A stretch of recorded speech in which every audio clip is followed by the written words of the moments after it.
എൻ്റെ പേര് രമ്യ. ഞാൻ തൃശ്ശൂരിൽ നിന്നാണ് വരുന്നത്. ഇന്ന് ഞാൻ 10ാമത്തെ ഉടമ്പടി പുതുക്കിയിരിക്കുകയാണ്.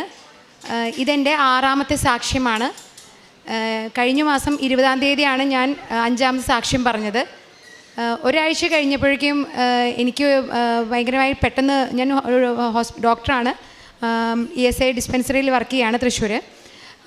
പെട്ടെന്ന് എനിക്ക് പനിയായിട്ട് അത്രയും അവശനിലയിലായി, വോമിറ്റിംഗ് ഒക്കെ ആയിട്ട് ഹോസ്പിറ്റലിൽ അഡ്മിറ്റ് ചെയ്യേണ്ടി വന്നു. നോക്കിയപ്പോൾ ഡെങ്കു ഫീവർ ആയിരുന്നു.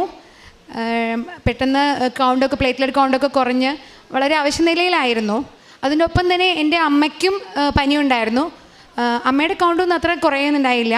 ഞാൻ വീട്ടിൽ നിന്ന് ഹോസ്പിറ്റലിലേക്ക് പോകുന്ന വഴി തന്നെ ഉടമ്പടി നേർച്ച വസ്തുക്കളെല്ലാം കൊണ്ടുപോവുകയും ഉടമ്പടി നേർച്ച വസ്തുക്കൾ വെച്ച് പ്രാർത്ഥിക്കുകയും ചെയ്യും. കാശുരൂപം എല്ലാം എടുത്ത് കൈ പിടിച്ചിട്ടാണ് പോയിരുന്നത്.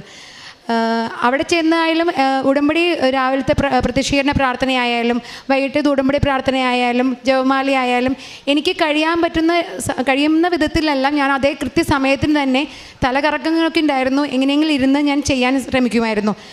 ഞാൻ ഹിന്ദു ആണെങ്കിലും എല്ലാ ദിവസവും ദിവ്യബലിയിൽ പങ്കെടുത്ത് പ്രാർത്ഥിക്കാറുണ്ടായിരുന്നു.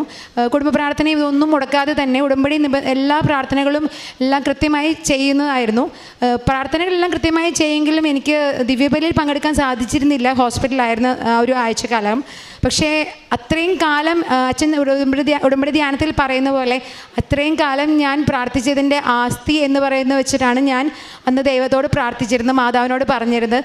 മാതാവ് എങ്ങനെയെങ്കിലും എത്രയും പെട്ടെന്ന് എനിക്ക് രോഗസൗഖ്യം നൽകി, എൻ്റെ പ്ലേറ്റ്ലെറ്റ് കൗണ്ട് കൂടി എനിക്ക് എത്രയും പെട്ടെന്ന് ഡിസ്ചാർജായി വീട്ടിലേക്ക് പോകാൻ സാധിക്കണമെന്ന് ഞാൻ മാതാവിനോട് പ്രാർത്ഥിച്ചു. അത്രയും പ്രാർത്ഥിച്ചതിൻ്റെയും ഉടമ്പടി നേർച്ച വസ്തുക്കൾ ഉപയോഗിച്ചതിൻ്റെ ഫലമായി മാത്രമാണെന്ന് ഞാൻ പൂർണ്ണമായി വിശ്വസിക്കുന്നു.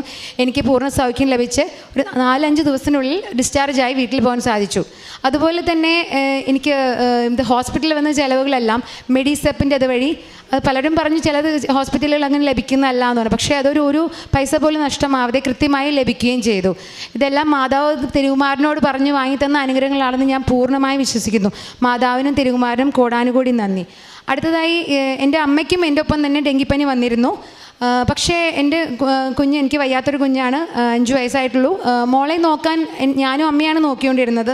പക്ഷേ ഇതിനിടയിൽ ഞാൻ ഹോസ്പിറ്റലൈസ് ചെയ്ത സമയത്ത് എൻ്റെ ചേച്ചിയാണ് എൻ്റെ കൂടെ നിന്നിരുന്നത്. ആ സമയത്ത് അമ്മയ്ക്കും കൂടിയും ഹോസ്പിറ്റലൈസ് ചെയ്യുന്ന, അമ്മയും കൂടി ഹോസ്പിറ്റലൈസ് ചെയ്യുന്ന ഒരു സിറ്റുവേഷൻ വന്നു കഴിഞ്ഞാൽ മോളെ നോക്കാൻ വളരെ ബുദ്ധിമുട്ടാവുമായിരുന്നു. അവൾ വേറെ ആരുടെ അടുത്തും അത്ര അങ്ങനെ കോപ്പറേറ്റ് ചെയ്ത് നിൽക്കുകയില്ല. പക്ഷേ അങ്ങനൊരു സിറ്റുവേഷനിൽ അമ്മയുടെ കൗണ്ട് കുറയാതെ തന്നെ അമ്മയ്ക്ക് എത്രയും പെട്ടെന്ന് ഉടമ്പടി നേർച്ച വസ്തുക്കൾ ഉപയോഗിച്ചതിൻ്റെ ഫലമായി മാത്രമാണ് അമ്മയ്ക്ക് എത്രയും പെട്ടെന്ന് രോഗസൗഖ്യം ലഭിച്ച് മോളെ നോക്കുന്നതിനോ അങ്ങനെയുള്ള ഒരു ബുദ്ധിമുട്ടുകളും കൂടാതെ കൃത്യമായി എല്ലാം പോകാൻ പറ്റി. മാത്രമല്ല, ഞാൻ ഹോസ്പിറ്റലിൽ കിടക്കുന്ന സമയത്ത് തന്നെ ഞാൻ തൃശ്ശൂർ ഭയങ്കര മഴയായിരുന്നു ആഴ്ച. ഭയങ്കര മഴ, വയനാട്ടിൽ ദുരന്തമുണ്ടായ ആ ആഴ്ചയായിരുന്നു. മഴ പെയ്ത് ഞങ്ങൾ അപ്സ്റ്റേറിലാണ് താമസിക്കുന്ന വീടിൻ്റെ താഴത്തെ ആ റോഡിലെല്ലാം, താഴത്തെ മുറ്റത്ത് വരെ വെള്ളം നിറഞ്ഞു.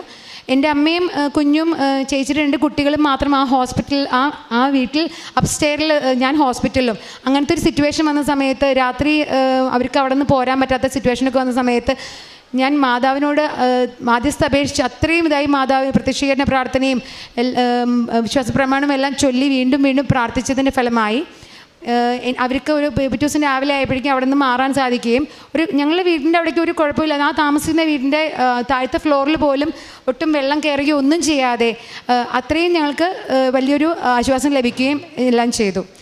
അടുത്തതായി എനിക്ക് സാക്ഷ്യം പറയാനുള്ളത്, ഇതുപോലെ എൻ്റെ കുഞ്ഞും ചേച്ചി 2 കുട്ടികളും എനിക്കും അമ്മയ്ക്കും ഡെങ്കിപ്പനി വന്ന സമയത്ത് ഞങ്ങളെ കൂടെ തന്നെ താമസിച്ചിരുന്നതാണ് ആ ആഴ്ച മുമ്പൊക്കെ. പക്ഷേ അവർക്കൊന്നും വരാത്ത രീതിയിൽ. അപ്പോൾ ഇവരെല്ലാം ഞാൻ പ്രാർത്ഥിക്കുമ്പോൾ കുട്ടികൾ എൻ്റെ കൂടെ വന്ന് പ്രാർത്ഥിക്കാറുണ്ട്, ചേച്ചിയുടെ കുട്ടികൾ. അപ്പോൾ അവർക്ക് മാത്രമല്ല ഉടമ്പടി നേർച്ച വസ്തുക്കൾ കൃത്യമായി ഉപയോഗിക്കുകയും എല്ലാം ചെയ്തതിൻ്റെ ഫലമായി അവർക്ക് 3 പേർക്കും, 3 കുട്ടികൾക്കും ഈ ഡെങ്കു ഫീവറിൻ്റെ അത് ടെസ്റ്റ് ചെയ്തപ്പോഴും ഒരു കുഴപ്പമില്ല, ഒരു ബുദ്ധിമുട്ടും ഇല്ലാതെ അവർക്ക് പൂർണ്ണമായി മാതാവിൻ്റെ കാപ്പയിൽ പോയി സംരക്ഷണം നൽകിയതിന് മാതാവിനും തിരുകുമാരനും ഞാൻ കോടാനുകൂടി നന്ദി പറയുന്നു. അതുപോലെ തന്നെ ഞാൻ പ്രാർത്ഥിച്ച് ലൈറ്റ് ക്യാൻഡിൽ പ്രയർ ഇട്ടതിന് ഫലമായി വേറൊരു രോഗിക്ക് ലഭിച്ച ഒരു ചേച്ചിയുടെ മദർ ഇൻ ലോ ആണ്.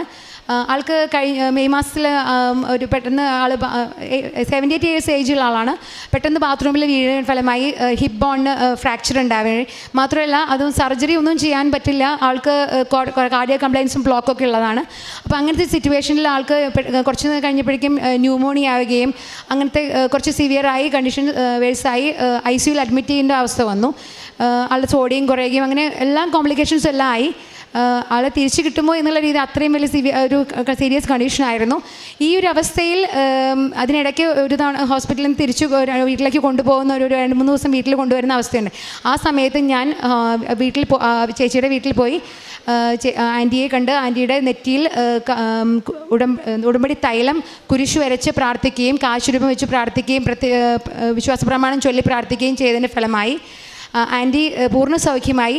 ഇപ്പോൾ വോക്കർ വെച്ച് നടന്നു തുടങ്ങി. അങ്ങനത്തെ വേറെ ഇഷ്യൂസൊന്നും ഇല്ലാതെ പഴയ പോലെ ആക്റ്റീവായി എല്ലാ കാര്യങ്ങളും ചെയ്തു തുടങ്ങി.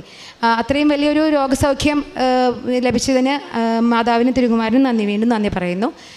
അടുത്തതായി എൻ്റെ സാക്ഷ്യം എന്ന് പറയുന്നത് എൻ്റെ ചേച്ചിയുടെ മകൾക്ക് 8th പഠിക്കുന്ന കുട്ടിയാണ്. കൊറോണയ്ക്ക് ശേഷം മൊബൈൽ അഡിക്ഷനും കാര്യങ്ങളൊക്കെ ആയിട്ട് പഠിക്കാനൊക്കെ നല്ല മടിയും കാര്യങ്ങളൊക്കെയാണ്. അങ്ങനത്തെ ഒരു സിറ്റുവേഷനിൽ കുട്ടി എക്സാമൊക്കെ ഡേറ്റ് വന്നു കഴിഞ്ഞാൽ ആ സമയത്താണ് പഠിക്കുക, ഒരാഴ്ച ഗ്യാപ്പ് ആ സമയത്തൊക്കെ പഠിക്കുള്ളായിരുന്നു. അങ്ങനത്തെ സിറ്റുവേഷനിൽ പക്ഷേ മാതാവിൻ്റെ ഉടമ്പടി നേർച്ച വസ്തുക്കൾ കൃത്യമായി ഉപയോഗിക്കുകയും പഠിക്കുന്നതിന് മുമ്പും എക്സാമിന് പോകുമ്പോഴും എല്ലാം പ്രാർത്ഥിച്ച് ഉടമ്പടി തൈലം നെറ്റിയിൽ കുരിശു വരച്ച് ചെറിയ കാശുരൂപം കൊണ്ടുപോയി അതേപോലെ തന്നെ ഉടമ്പടി ഉപ്പും തേനെല്ലാം ഉപയോഗിച്ചതിൻ്റെ ഫലമായി ആ കുട്ടിക്ക് ഇന്നലെ കഴിഞ്ഞ വർഷത്തെ റിസൾട്ടിൽ വന്നപ്പോൾ അതിൽ ആ കുട്ടിക്ക് ടോപ്പറും സ്കൂൾ ഫസ്റ്റ് റാങ്കും ടോപ്പറുമുള്ള റിസൾട്ട് ലഭിക്കുകയും ചെയ്തു. മാതാവിനും തിരുകുമാരനും കോടാനുകൂടി നന്ദി. ഞാൻ ചെയ്യുന്ന പ്രേക്ഷിത പ്രവർത്തനങ്ങളെല്ലാം എന്ന് പറഞ്ഞാൽ ഓരോ മാസവും ഓരോ തവണ ഇപ്പോൾ 10ാമത്തെ ഉടമ്പടി പുതുക്കിയിരിക്കുകയാണ്. ഓരോ തവണയും ഉടമ്പടി പുതുക്കുന്ന തോറും ഓരോ കെട്ട് വീതം പത്രം കൂട്ടി ഓരോ മാസവും 3 മാസങ്ങളിൽ ഓരോ മാസവും അത്ര കെട്ട് ഇപ്പോൾ ഈ മാസം 10 കെട്ട് ഉടമ്പടി പത്രം. ഇതേപോലെ ഓരോ മാസവും 3 മാസം കുടുംബം എന്ന് പറഞ്ഞാൽ ഉടമ്പടി പുതുക്കുന്നതനുസരിച്ച് ഓരോ കെട്ട് പത്രം ഓരോ മാസവും കൂട്ടി വിതരണം എല്ലായിടത്തും. ഇത് auto stand, bus stand, hospital, Thrissur jubilee mission hospital, Thrissur ജില്ലാ ആശുപത്രി, ഇങ്ങനെ പുതുക്കാട് താലൂക്ക് ആശുപത്രി, ഇങ്ങനെ ആശുപത്രികളിലും വൃദ്ധസദനങ്ങളിലും അങ്ങനെ നമുക്ക് പിന്നെ എൻ്റെ പേഷ്യൻസായി വരുന്നവർക്കും അങ്ങനെ നമുക്ക് എവിടെയൊക്കെ പ്രേക്ഷിത പ്രവർത്തനം ചെയ്യാൻ പറ്റുമോ അവിടെയെല്ലാം മാതാവിനെ അറിയാത്തവരെ അറിയുന്നതിനും മാതാവ് വഴി ഈശോയിലേക്ക് എല്ലാവരും അടുപ്പിക്കുന്നതിനും അങ്ങനെ അറിഞ്ഞവരെ ആഴപ്പെടുത്തി വീണ്ടും ഉടമ്പടി എടുത്ത് അവരുടെ ജീവിതത്തിൽ വലിയ വലിയ അനുഗ്രഹങ്ങൾ വരുന്നതിനും ആത്മീയമായും ജീവിത വിശുദ്ധിയോടുകൂടിയും പ്രാർത്ഥനാ ജീവിതത്തിൽ എല്ലാവരും മുന്നേറുന്നതിന് വേണ്ടി പ്രാർത്ഥിച്ചുകൊണ്ട് എൻ്റെ സാക്ഷ്യം പറഞ്ഞുകൊണ്ടാണ് ഞാൻ ഉടമ്പടി പത്രം വിതരണം ചെയ്യുന്നത്. പിന്നെ ഉടമ്പടി ധ്യാനം അതാത് ആഴ്ചകൾ അതാത് ദിവസം കാണാൻ പറ്റുന്നില്ലെങ്കിൽ അതാത് ആഴ്ചകളിൽ കണ്ട് ഷെയർ ചെയ്യുകയും വാട്സാപ്പിന് സ്റ്റാറ്റസായി ഷെയർ ചെയ്യുകയും മറ്റുള്ളവർക്ക് എനിക്കറിയുന്നവരൊക്കെല്ലാം ഷെയർ ചെയ്ത് കൊടുത്ത് മാത്രമല്ല സാക്ഷ്യങ്ങൾ ദിവസവും സാക്ഷ്യങ്ങൾ കണ്ട് അതും ഷെയർ ചെയ്ത് കൊടുത്ത് അങ്ങനെയുള്ള പ്രേക്ഷിത പ്രവർത്തനങ്ങളും ചെയ്യുന്നുണ്ട്. പിന്നെ കാരുണ്യപ്രവൃത്തികൾ എന്ന് വെച്ചാൽ എല്ലാ ആഴ്ചയും ഞങ്ങൾ ലാസ്റ്റ് ടൈം ഞാൻ പറഞ്ഞിരുന്നു അത്താണി പോപ്പോൾ മേഴ്സി ഹോമിലും പട്ടിക്കാട് സ്നേഹസദനത്തിലും ഞങ്ങൾ കുറച്ച് പേര് കൃപാസന പ്രയർ ഗ്രൂപ്പ് ഉണ്ട് തൃശ്ശൂർ. കുറച്ച് പേര് കൂടി ഒരുമിച്ച് പോയി അവിടെയുള്ള രോഗികൾക്കായാലും അവിടെയുള്ള അന്തേവാസികൾക്കായാലും പലതരം ശാരീരികവും മാനസികവുമായി പലതരം വൈകല്യങ്ങളുള്ള കുഞ്ഞുങ്ങളൊക്കെ ഉണ്ട്. അവരെ പോയി ശുശ്രൂഷിക്കുക. പല രീതിയിലാണ് ശുശ്രൂഷ. ഭക്ഷണം വാരി കൊടുക്കുക, അവരെ കുളിപ്പിക്കുക, അവർക്ക് ഡ്രസ്സ് ഇടുക്കി കൊടുക്കുക, അവർക്ക് വേണ്ട എല്ലാ രീതിയിലും അവരോട് സംസാരിച്ച് അങ്ങനെ അവർക്ക് വേണ്ട രീതിയിൽ എല്ലാ രീതിയിലുള്ള ശുശ്രൂഷകളെല്ലാം ചെയ്തു പോരുന്നുണ്ട്.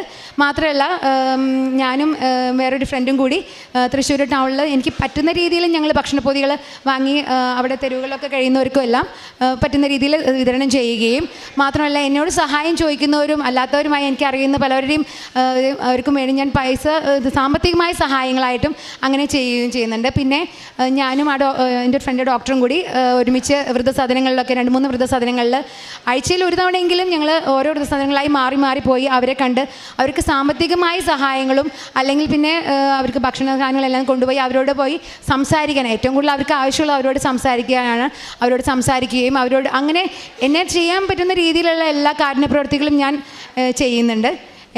പിന്നെ അതേപോലെ തന്നെ ഭിന്നശേഷി കുട്ടികളുടെ ഒരു സ്കൂളിൽ അതിൽ ഒരു കുട്ടിയെ ഇപ്പോൾ ഈ വർഷം അധ്യയന വർഷം മുതൽ ആ കുട്ടിയെ സ്പോൺസർ ചെയ്യുന്നതിനും അങ്ങനെ എന്നെക്കൊണ്ട് ചെയ്യാൻ പറ്റുന്ന കാര്യങ്ങളെല്ലാ പ്രേക്ഷിത പ്രവർത്തനങ്ങളും ഞാൻ ചെയ്യുകയും ചെയ്യുന്നുണ്ട്. ഇത്രയേറെ എന്നാൽ ഇനിയും കുറേ വലിയ ചെറിയ ചെറിയ അനുഗ്രഹങ്ങളൊക്കെ എല്ലാം മാതാവും തിരുകുമാരനും വഴി എനിക്ക് ലഭിച്ചിട്ടുണ്ട്. ഇത്രയേറെ അനുഗ്രഹങ്ങളെല്ലാം ഞങ്ങൾക്ക് തരുന്ന ഇപ്പോഴും ഞങ്ങളെ സംരക്ഷിച്ച് ഉടമ്പടി വിശ്വസ്തയോടെ പാലിച്ച് ജീവിക്കാൻ സഹായിച്ചുകൊണ്ടിരിക്കുന്ന എപ്പോഴും എൻ്റെ ജീവിതം മുഴുവൻ ഞാനൊരു ഹിന്ദു ആണെങ്കിലും എൻ്റെ മാതാവും തിരുകുമാരനും മാത്രമാണ് എന്ന് പറയുകയാണ് ഞങ്ങളുടെ ജീവിതം.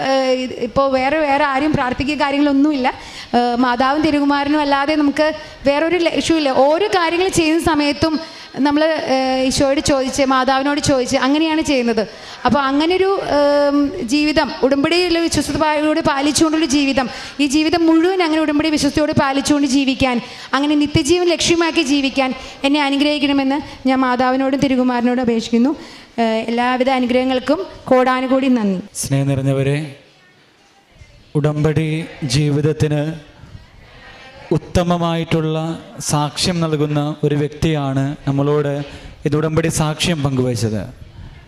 ഡോക്ടർ രമ്യ തൻ്റെ 6ാമത്തെ സാക്ഷ്യമാണ് ഈ അൾത്താരയിൽ നമ്മളുമായിട്ട് പങ്കുവയ്ക്കുന്നത്. ഈ സഹോദരി രോഗസൗഖ്യത്തെക്കുറിച്ച് പറഞ്ഞുവെങ്കിലും ഏറ്റവും ഒടുവിൽ നിത്യജീവനെക്കുറിച്ച് ഡോക്ടറിൻ്റെ ഓരോ സാക്ഷ്യത്തിലും ഡോക്ടർ പറയുന്നതാണ്, ഉടമ്പടി എടുത്തത് നിത്യജീവിതത്തിന് വേണ്ടിയാണ്, നിത്യജീവിതത്തെ ലക്ഷ്യം വെച്ചാണ് ഞാൻ യാത്ര ചെയ്യുന്നത്. ഓരോരുത്തരെയും എൻ്റെ ജീവിതം വഴിയായിട്ട്, എൻ്റെ ജീവിത മാതൃക വഴിയായിട്ട് പരിശുദ്ധ അമ്മയിലേക്കും ഈശോയിലേക്കുമൊക്കെ അടുപ്പിക്കുവാനായിട്ട് ഞാൻ പരിശ്രമിക്കുന്നു. എൻ്റെ കാരുണ്യ പ്രവൃത്തികളിലൂടെ, പ്രേക്ഷിത പ്രവർത്തനങ്ങളിലൂടെ ഈശോയെ അറിയിക്കുവാനായിട്ടും അറിഞ്ഞവരെ ആഴപ്പെടുത്തുവാനുമായിട്ടും ഒക്കെ പരിശ്രമിക്കുന്നു ഡോക്ടർ പറയുമ്പോൾ നമുക്ക് ഒത്തിരിയേറെ സന്തോഷത്തോടും വിശ്വാസ തീക്ഷ്ണതയോടും കൂടി ഉടമ്പടി ജീവിതത്തെ കാണുവാനായിട്ട് ഈ സാക്ഷ്യം ഇടയാകട്ടെ എന്ന് പ്രാർത്ഥിക്കുകയാണ്. ഡോക്ടറിൻ്റെ ജീവിതത്തിലും ഡോക്ടറിൻ്റെ കുടുംബത്തിലും പരിശുദ്ധ അമ്മ വഴി ഈശോയിൽ നിന്ന് ലഭിച്ച ഓരോ അനുഗ്രഹങ്ങൾക്കും ഇരു കരങ്ങളും അടിച്ച് നമുക്ക് ദൈവനാമത്തെ മഹത്വപ്പെടുത്താം. ഇനിയും കൂടുതൽ ആത്മാക്കളെ ഈശോയ്ക്ക് വേണ്ടി നേടുവാനായിട്ട് ഡോക്ടറെ അനുഗ്രഹിക്കട്ടെ നമുക്ക് പ്രത്യേകം